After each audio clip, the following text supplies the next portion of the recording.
અમદાવાદમાં ઢાળની પૂરમાં વહેલી સવારે 6:30 વાગે 2 માળનું જર્જરિત મકાન ધડાકાભેર ધરાશાયી થયું છે। જી હા, મકાનનો કાટમાળ રસ્તા પર ફેલાતા નીચે પાર્ક કરેલી એક રિક્ષા દટાઈ ગઈ અને રસ્તો પણ બંધ થઈ ગયો છે।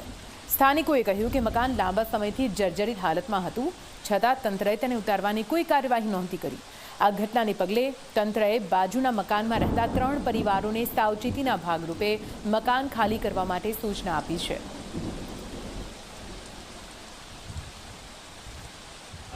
અમદાવાદમાં ચોમાસાના વરસાદની સાથે જ પોળ વિસ્તારમાં રહેલા જર્જરિત મકાન પડવાના સિલસિલાની પણ શરૂઆત થઈ ચૂકી છે। આ દ્રશ્યો તમે જોઈ શકો છો અમદાવાદના ખાડિયા વિસ્તારમાં આવેલી ઢાળની પોળમાં રહેલી ઉપલી શ્રેણીના કે જ્યાં એક 2 માળનું મકાન સંપૂર્ણ જમીનદોસ્ત થઈ ચૂક્યું છે।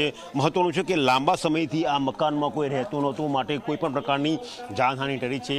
જે પ્રકારે મકાન પડ્યું છે, જે પ્રકારે મકાનનો પડેલો કાટમાળ દેખાય છે, જોતા એવું સ્પષ્ટ કહી શકાય કે જો કોઈ પણ નાગરિક આ મકાનમાં રહેતા હો તો ચોક્કસ મોટી જાનહાનિ થઈ શકે તેમ હતી।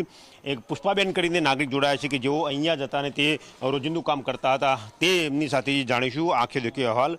પુષ્પાબેન, શું થયું હતું સવારે? સરમાં અહીંયા કપડાં ધોતા હતા ને તો એકદમ પડી ગયું, એટલે અમે ઊભા થઈ ગયા ને એમ બચી ગયા, એટલે ન કરતા અમે આજ નીચે આવી જાતે એમ।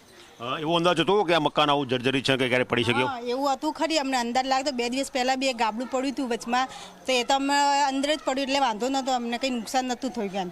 ને આજે તો એકદમ પડી ગયું બધું, એટલે અમે પછી ઊભા થઈ ગયા હતા, અંદર જતા રહ્યા હતા। અહીંયા કપડાં રોજ ધોઈએ છીએ અમે તેમ। એટલે રોજ જે રોજિંદુ ક્રમ મકાનની નીચે ચાલતો હતો તે પુષ્પાબેન અહીંયા તાજના સાક્ષી છે ને તેમના કહેવા પ્રમાણે તેઓ બચી ગયા।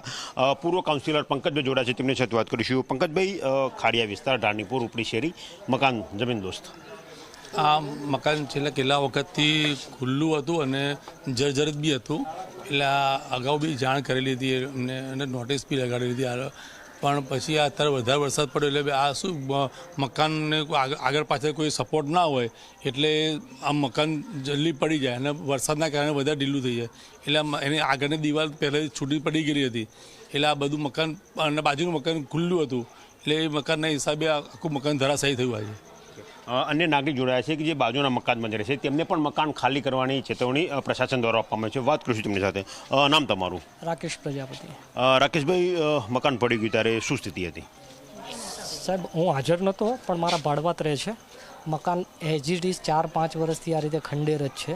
2-3 વાર મેં બી કીધેલું છે કે આ મકાન ઉતરાવડાવી નાખો, પણ કોઈએ કામગીરી કરેલ નથી, અને આજે આ પોઝિશનમાં મકાન આવીને પડ્યું છે અને એના લીધે અમારે બી તકલીફ આવીને ઊભી રહી છે। તમારા મકાનમાં જે નાગરિકો છે એમને શિફ્ટ થવાની સૂચના મેં સૂચના આપી દીધી છે કે ભાઈ અત્યારે તાત્કાલિક તો મકાન ખાલી નહીં થઈ જાય, પણ એમને મેં કહી દીધું છે કે ભાઈ તમે તમારી રીતે જાનમાલને નુકસાન ના થાય અને તમારા માલને જે રીતે નુકસાન ના થાય એ રીતે તમે ખસેડી શકો છો અને તમે બીજી જગ્યાએ શિફ્ટ થઈ જાઓ।